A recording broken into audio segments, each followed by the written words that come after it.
प्यार से कहना धन निरंकार जी। आशा करता हूँ निरंकार की कृपा से आप से भी अच्छे होंगे, स्वस्थ होंगे। आज आपके लिए बहुत ही सुंदर प्रेरणादायक कहानी जिसका विषय है कथा सुनने से क्या होता है। यह कहानी आपको कथा श्रवण की महिमा, उसके प्रभाव और जीवन में उसके परिवर्तनकारी महत्व को समझाने में मदद करेगी। आइए शुरू करते हैं। एक समय की बात है, भारत के एक छोटे से गांव नारायणपुर में एक व्यक्ति रहता था जिसका नाम था राम किशोर।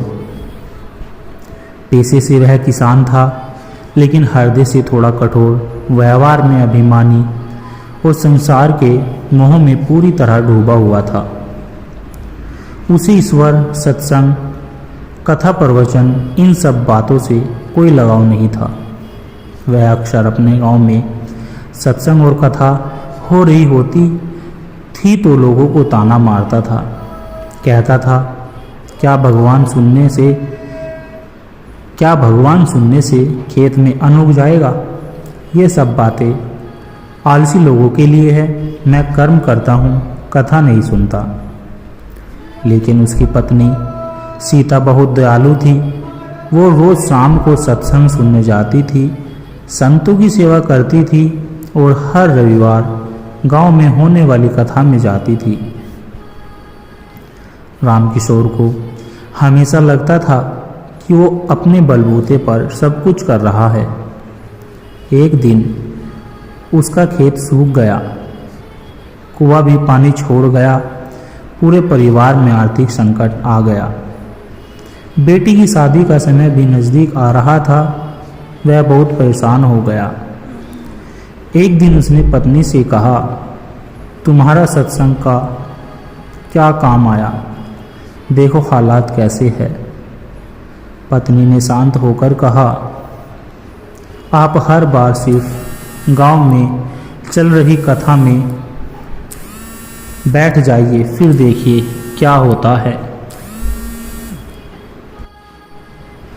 पत्नी ने शांत होकर कहा, आप एक बार सिर्फ गांव में चल रही कथा में बैठ जाइए, फिर देखिए क्या होता है।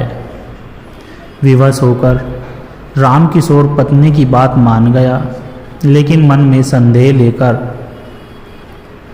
कथा चल रही थी। एक संत बोल रहे थे, जब भी संकट आता है समझो ईश्वर ने बुलावा भेजा है।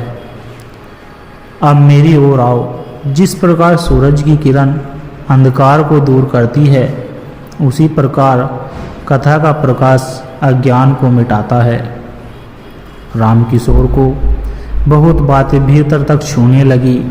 संत ने एक उदाहरण दिया, एक बीज जब मिट्टी में दबता है तब अंकुर बनता है। वैसे ही मनुष्य जब जीवन के संकटों में दबता है तब उसे कथा का अंकुर जीवन में परिवर्तन लाता है। उसने पहली बार भीतर से शांति महसूस की।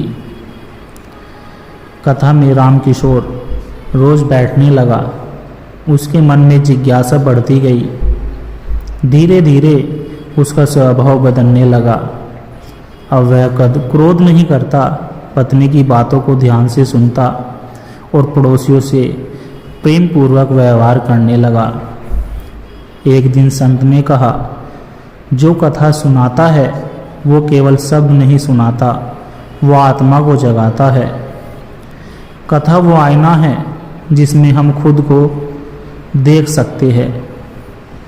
उस दिन रामकिशोर की आंखों से आंसू बहने लगे। वो समझ गया, अब तक उसने जो भी अहंकार पाला था वो व्यर्थ था।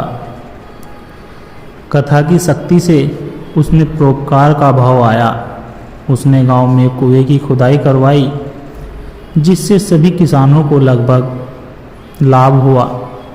बेटी की शादी भी कथा में एक सज्जन की सहायता से सुंदरता से संपन्न हो गई। अब रामकिशोर हर सप्ताह सत्संग कराता, कथा सुनता और लोगों को भी प्रेरित करता। जब कोई उससे पूछता कि रामकिशोर तुम्हारा जीवन कैसे बदला? तो रामकिशोर मुस्कुराकर कहता, मैंने सिर्फ कथा सुनना शुरू किया, बाकी सब तो प्रभु ने कर दिया। रामकिशोर का जीवन अब एक दीपक बन गया था जो दूसरों को भी रोशनी देता था। और उस दिन जब वह वृद्धावस्था में गया तो उसकी आंखें शांत थी, चेहरा प्रसन्न था, क्योंकि उसे कथा ने जीवन में ईश्वर का दर्शन करा दिया था। इस कहानी से हमें यह सीखने को मिलता है कि कथा केवल मनोरंजन के नहीं, आत्मज्ञान का साधन है। जब हम कथा सुनते हैं तो हमारे भीतर की चेतना जागृत होती है। कथा संकटों को नहीं मिटाती, पर हमें उनसे लड़ने की शक्ति देती है। जैसे सूर्य उगने से अंधकार भागता है, वैसे ही कथा से अज्ञान भागता है। अंधेरे से उजाले की ओर, कथा की शक्ति। शहर के एक प्रसिद्ध डॉक्टर जिनका नाम विवेक शर्मा था, शोहरत थी, उनके पास धन था, लेकिन जीवन में शांति नहीं थी। दिन रात रोगियों की सेवा में लगे रहते थे, पर अंदर से टूटे हुए थे। उनकी पत्नी, जिनका नाम अन्वी और बेटे का नाम अर्णव, उनसे धीरे धीरे दूर हो रहे थे। डॉक्टर विवेक की समस्या सिर्फ बाहरी नहीं थी, एक अजीब बेचैनी, एक खालीपन उनके अंदर बढ़ता जा रहा था। उन्हें लगता, मैं इतने लोगों की जान बचाता हूँ, सब कुछ मेरे पास है, फिर भी सुकून क्यों नहीं है। डॉक्टर विवेक को मान सम्मान तो खूब मिला, पर अंदर से वे रोज एक प्रश्न से जूझते थे, क्या मेरा जीवन बस यही है? काम, नाम और फिर अंत। एक दिन उनके बेटे अर्णव की हालत अचानक बिगड़ गई। दिमागी स्ट्रेस के कारण डॉक्टर के बेटे को डिप्रेशन। ये बात विवेक को तोड़ गई। उन्होंने पहली बार खुद को असहाय महसूस किया, सब कुछ होते हुए भी जैसे कुछ नहीं बचा था। एक दिन पार्क में टहलते समय एक बुजुर्ग उनसे मिले, जो सतगुरु राम स्वरूप दास जी। उन्होंने विवेक से इतना कहा कि तुम्हें उत्तर चाहिए तो कथा में बैठो, वहाँ सब नहीं मिलते, वहाँ दृष्टि मिलती है। विवेक ने सोचा, आज तक बहुत कुछ पढ़ा और सुना, समझा भी, अब इस कथा को भी आजमा लेता हूँ। वो अगले रविवार को एक प्रवचन सत्र में चले गए, जिसमें भागवत कथा चल रही थी। कथावाचक बोल रहे थे, एक मनुष्य अगर बाहरी दुनिया से जीत भी ले, लेकिन अपना मन न जीते तो वह सबसे बड़ी हार है। कथा मन को जितना सिखाती है, हर दिन एक नई दृष्टि मिलती है। भविष्य की चिंता से मुक्त होना है तो वर्तमान में जीना सीखो। त्याग ही असली संपत्ति है। अहम, क्रोध, द्वेष ये आत्मा के रोग है। डॉक्टर विवेक रोज कथा में बैठते और जब घर लौटते तो अर्णव के साथ बैठकर बातें करते, हंसते, जो बरसों से नहीं हुआ था। अब विवेक ने अपने हॉस्पिटल के मरीजों के साथ मानसिक सेवा भी शुरू की। हर रविवार मरीजों और परिजनों को लेकर एक छोटा सा सत्संग कराते। उन्होंने देखा, जो लोग वर्षों से दवा से नहीं बदले, वो अब केवल आधे घंटे की कथा सुनने में सुकून पाने लगे। उन्होंने अपने बेटे के साथ मिलकर इनर क्योर फाउंडेशन की शुरुआत की, जहां मानसिक और आध्यात्मिक सेवा पर ध्यान दिया जाता है। एक दिन कथा में एक वाक्य आया, जब आत्मा जागती है तब ही जीवन बदलता है। कथा वो ध्वनि है जो आत्मा को जगाती है। डॉक्टर विवेक की आंखें भर आई। उन्हें लगा जैसे कोई दरवाज़ा खुल गया हो। अब उनका चेहरा शांत था, मन स्थिर था, परिवार खुश था। उन्होंने बाहरी सफलता को नहीं छोड़ा, बल्कि उसे आत्मिक संतुलन से जोड़ दिया। डॉक्टर विवेक अब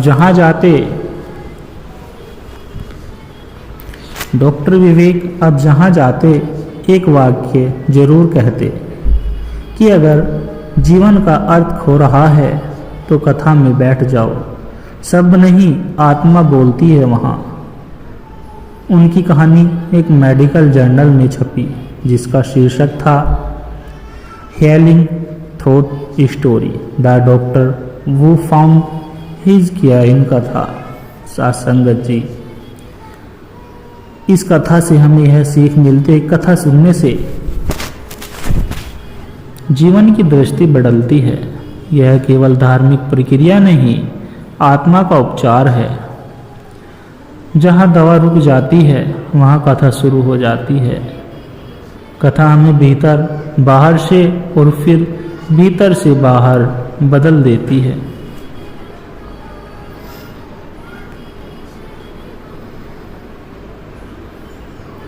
ये कहानी है महेश्वरानंद नामक एक वर्ग तपस्वी की, जिन्होंने अपना पूरा जीवन भटकते हुए बिताया, कभी योग में, कभी वेदों में, कभी हिमालय की गुफाओं में ध्यान करते हुए वे परमात्मा की खोज में निकले थे। पर आज उन्होंने प्रभु दर्शन नहीं मिला जिसकी उन्हें चाह थी। कई सालों की साधना, मौन व्रत, निर्जल तपस्या, फिर भी हृदय शून्य।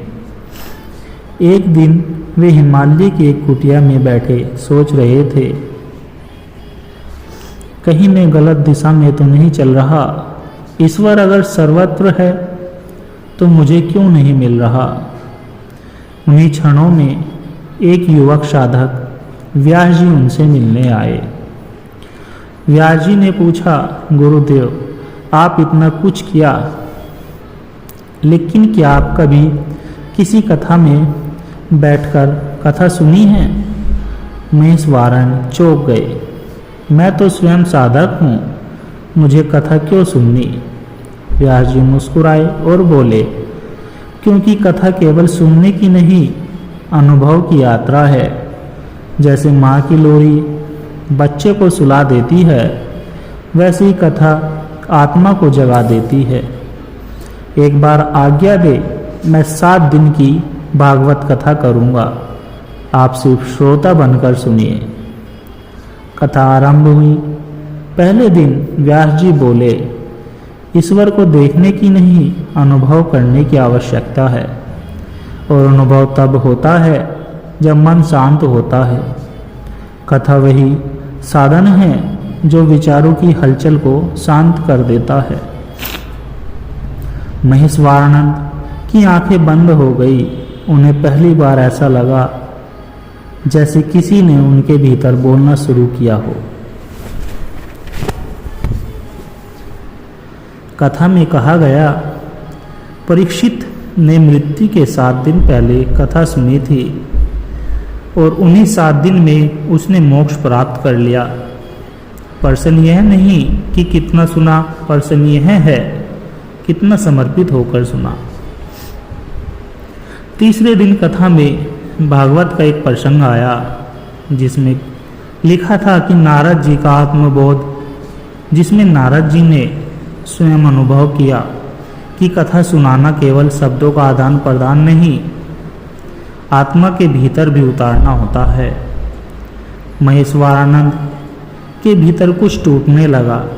उन्हें अपने कठोर तप का अहंकार दिखने लगा। उन्होंने मन ही मन कहा, हे ईश्वर, अब मैं नहीं बोलूँगा, अब केवल सुनूंगा, क्योंकि अब समझ आया तेरी वाणी तो इस कथा के स्वर में ही गूंज रही है। छठे दिन व्यास जी बोले, कथा वह दर्पण है जिसमें आत्मा अपना प्रतिबिंब देख सकती है। कथा वह दीपक है जो मन के अंधकार को जला देता है। महेश्वरानंद को कथा के प्रत्येक शब्द में अपना जीवन दिखाई देने लगा। तपस्या की जगह प्रेम चाहिए था, मौन की जगह समर्पण चाहिए था, शक्ति की जगह करुणा चाहिए थी। उनकी आंखों से लगातार आंसू बह रहे थे। 7वें दिन कथा का समापन हुआ। व्यास जी ने कहा, परमात्मा को देखने की आवश्यकता नहीं। जब आप कथा में पूरी तरह डूब जाते हैं तो प्रभु स्वयं प्रकट हो जाते हैं हृदय के भीतर। महेश्वरानंद उस रात ध्यान में बैठे और पहली बार उन्होंने भीतर से प्रकाश फूटता दिखाई दिया। उन्होंने अनुभव किया, परमात्मा कहीं बाहर नहीं, कथा की प्रत्येक ध्वनि में थे। वे हर बार दिन में मेरे पास थे, पर मैं उन्हें खोजता रहा गुफाओं में। महेश्वरानंद अब कथा सुनने वालों के बीच बैठते थे, मौन, शांत, विनम्र। वे कहते, मैंने ब्रह्मचार्य किया, ध्यान किया, योग भी किया, पर मुझे ईश्वर तब मिला जब मैं श्रोता बना। कथा ने मुझे ईश्वर की ओर नहीं, ईश्वर के भीतर पहुंचा दिया। उन्होंने एक पुस्तक लिखी जिसका नाम था कथा ही समाधि है, जिसमें उन्होंने कहा, ईश्वर की खोज करने मत निकलिए, कथा में बैठ जाइए, वहीं ईश्वर, गुरु, आत्मा और प्रेम सब कुछ मिलेगा। कथा आत्मा के साथ संवाद है। यह केवल धार्मिक कार्यक्रम नहीं, यह आत्मज्ञान का प्रवेश द्वार है। तपस्या में शक्ति देती है, पर कथा हमें विनम्रता सिखाती है। कथा सुनने से जीवन का अहंकार नहीं, दृष्टिकोण मिटता है और वहीं से नया जन्म होता है। सत्संगत जी, यदि आप जी को दास के द्वारा कहे गए प्रेरणादायक कहानी विचार अच्छे लगे हो तो वीडियो को लाइक करें, कमेंट करें और शेयर ज़रूर करें, और दास को आशीर्वाद दे कि हर रोज़ आप जी के चरणों में ऐसी एक प्रेरणादायक कहानी लेकर आता रहूं। सत्संगत जी, प्यार से कहना, धन निरंकार जी।